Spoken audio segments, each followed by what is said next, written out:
Motivation is a myth. So I'm finally getting back to working on this vertical series with y'all, and a lot of things are coming up for me this time around. One is perfectionism, which is a constant battle, but then the other one is a lack of motivation. I'm starting to believe that the problem begins when we interpret its absence as meaningful.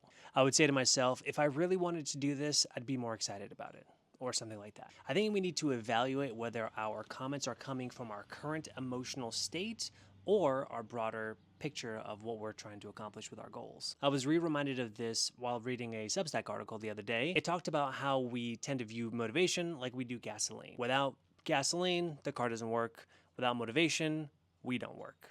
It goes on to say that this is a fundamental misunderstanding of how motivation actually works within us.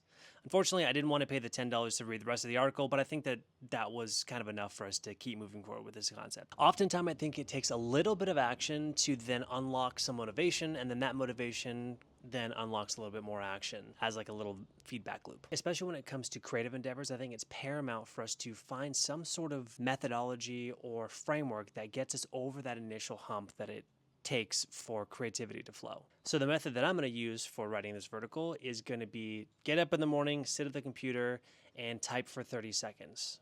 And hopefully that will sort of bridge the gap between action and then motivation. How do you get out of that motivational hump? Let me know in the comments, and I'll see you next time.